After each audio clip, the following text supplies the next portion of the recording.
Okay, hello everyone.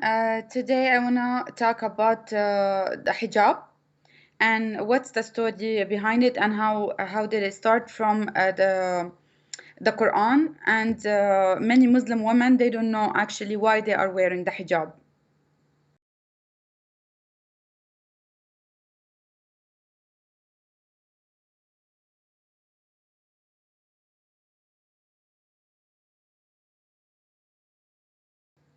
Okay, before we get to there, in the Muslim minds, as ex-Muslim, we grow up in a like a psychological way. They put it in our heads that we are the victim, like we are the victim, and the infidels are our enemy.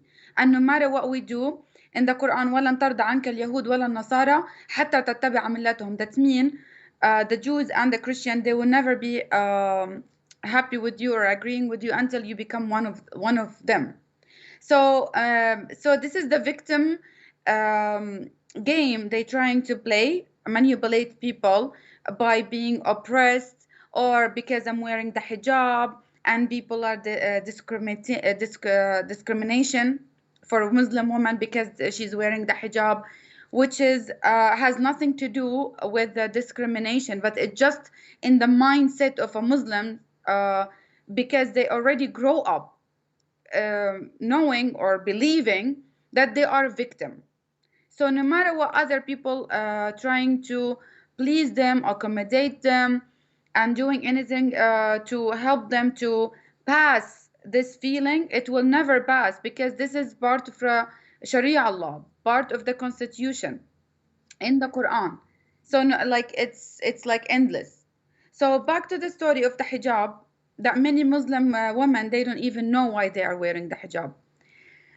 First thing I want to say, that the moment that we uncover, we remove the mask of Muhammad, the founder of Islam, that he's a prophet, or it's been anything revealed to him, supposedly from God.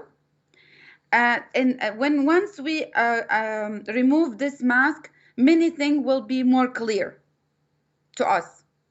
Like we need to stop thinking of the Quran as a revelation from any god. It's revelation from Muhammad's mind. It's from his head. So whatever, and many people also sometimes, when they say the Quran, Allah, and the Hadith, Muhammad. For me, as an ex-Muslim, it's the Quran and the Hadith. It's Muhammad, and whatever he said and whatever it's been written in the Quran, that's Muhammad, and whatever the Hadith is also Muhammad. So there's no revelation whatsoever. So yeah, you asked me about the hijab. The hijab, it's actually as I said, if we're not gonna know what happened 1400 years ago, we will never understand what's going on today, right? So if we study, many people, they don't study the Arabic history, Al Jazeera Al Arabiya, the Arabic Peninsula, and how people lived at that time of Muhammad. We need to understand, like it's a desert. It's like a harsh environment. Also, there was lots and lots and lots of cults, false prophets, pagans. So many things happened at that region at that time of Muhammad, right? So when we look at that, they call it in Arabic تاريخ العرب, the history of Arab. If someone wants to really understand, to get the full picture of Islam, he needs to understand something, that the Arab people, the Bedouin, at that region, uh, where is Muhammad grow up, the environment. We need to understand this very well. Again, remember the story that I told about him get connected with the bandits and the thugs, and this is their job, this is what they do, this is their lifestyle, killing men, taking women sex slave, taking kids and make them also like them and slave them. So and take spoils from people, force them to pay jizya. That's the bandit law. So the bandit law, it becomes Sharia law. That's the Sharia law. I It's see. the bandit law. It makes perfect sense, actually. I mean, it really does fit. So, but still, I'm not clear on where did this. No, I mean, in Quran it says something about women should hide that which Allah has hidden. Now, Allah didn't hide anything. When you're born naked. So clearly, there's no hiding. Where did this? How does that translate into covering your face and so on? Okay, when it comes to the face covering, it's nowhere in the Quran.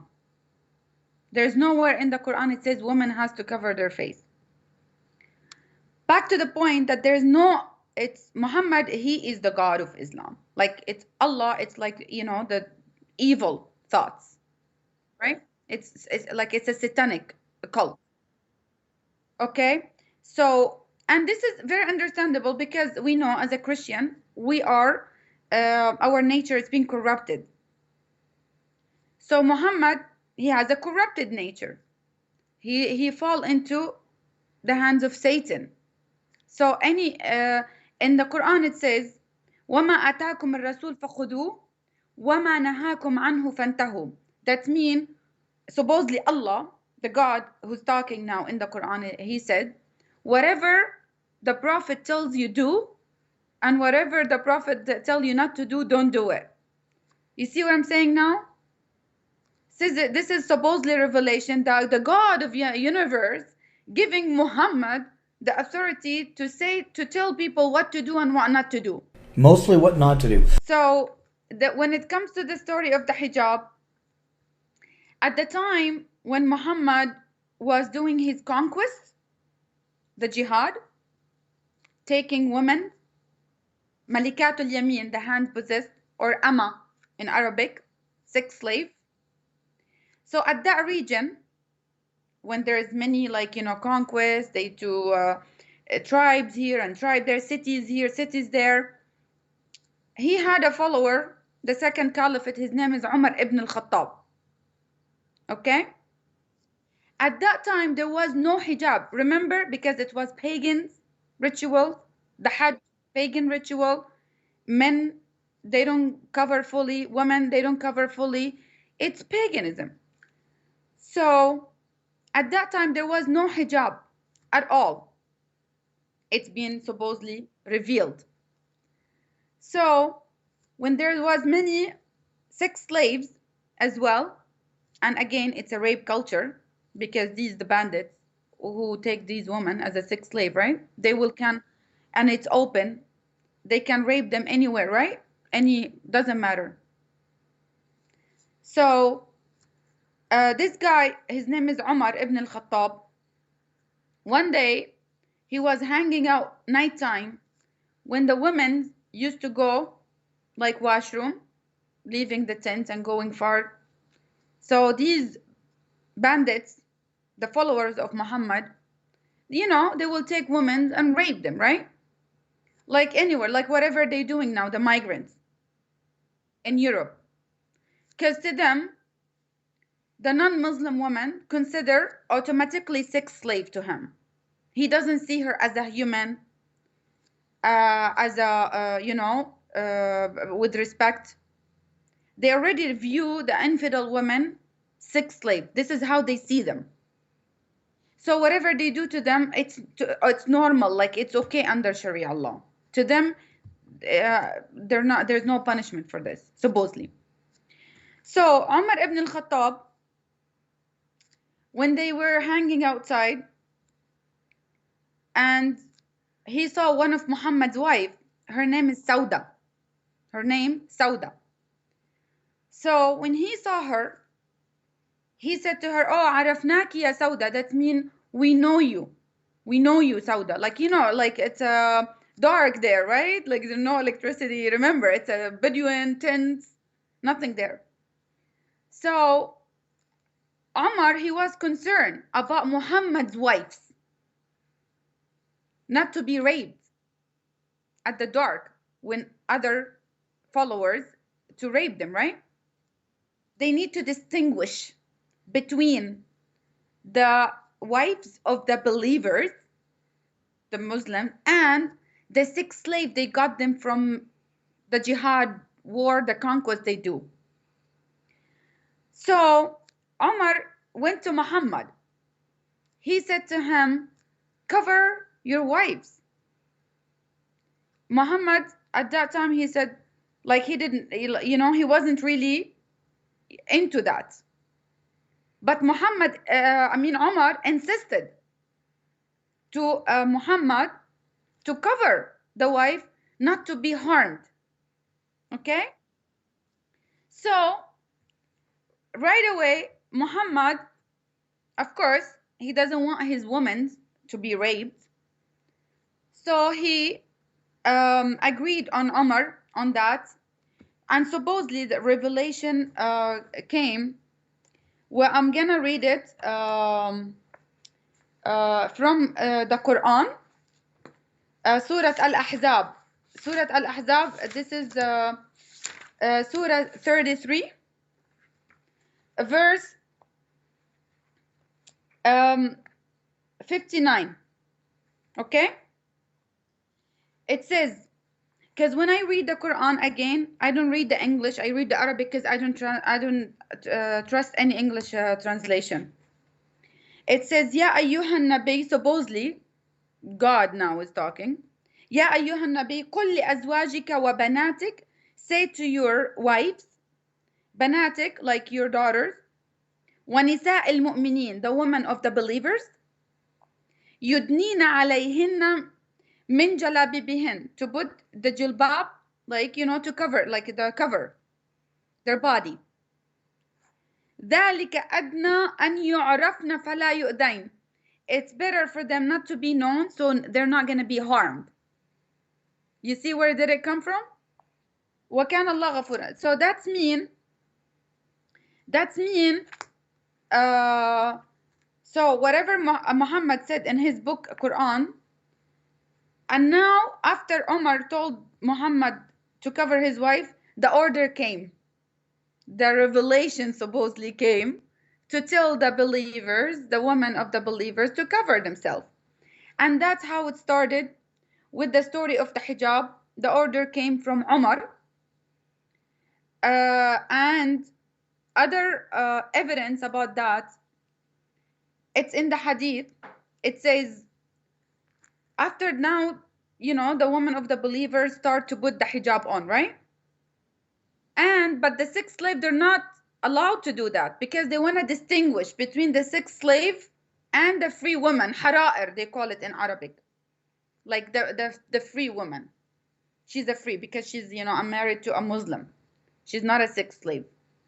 But the infidel women, the Christians, the Jewish, whoever, when they take them, sixth slave, like what ISIS is doing now with the Yazidis and the Christians, women.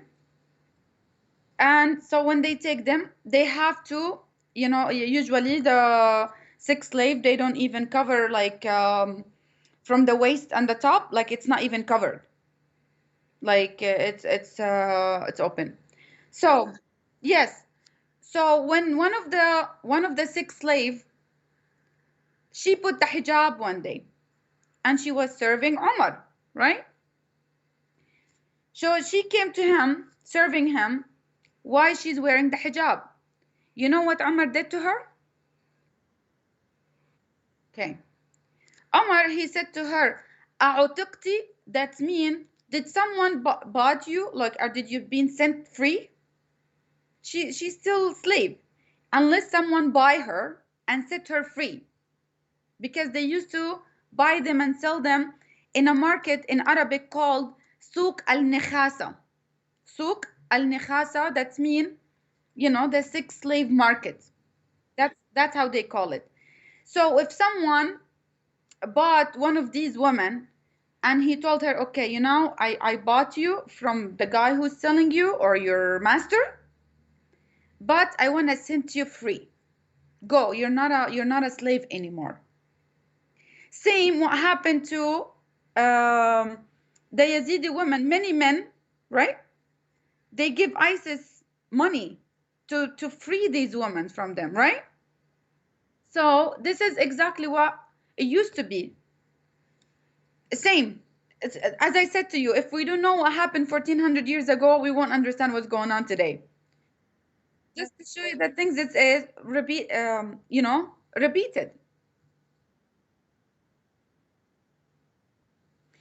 Yes, of course, because again, in Islam, you're not supposed to associate, to dress like the infidels, to talk like infidels, to walk like infidels, to think like infidels. You see where did it come? They have to distinguish themselves. This is like a message. This is a hidden kind of. It doesn't have to be a verbally saying message.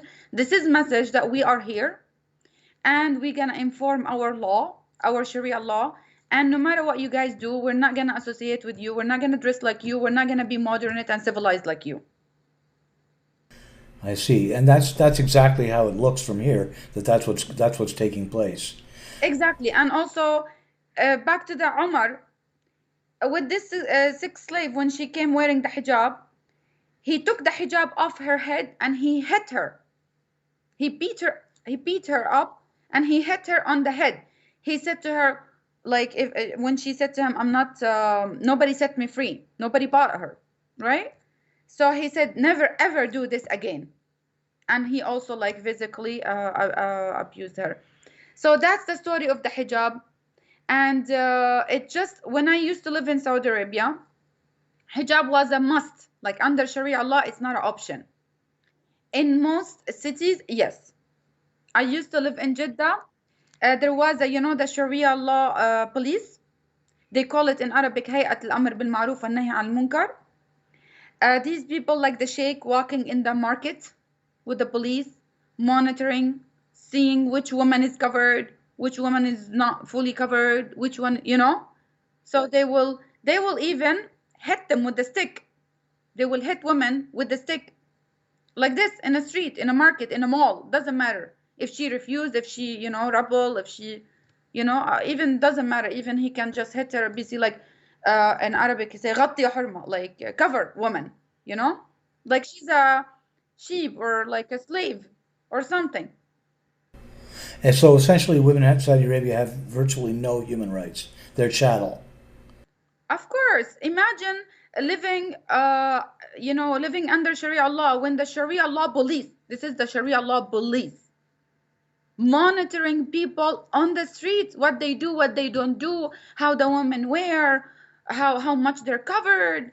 That's when I said living under Sharia law, it's hell for women. It's hell. There's no freedom. She cannot say anything. She cannot refuse. I was abused physically a lot from my brother just because I used to refuse the hijab. And also in the schools, the teachers, they monitor the girls when they're leaving the school. They check on them like a scan.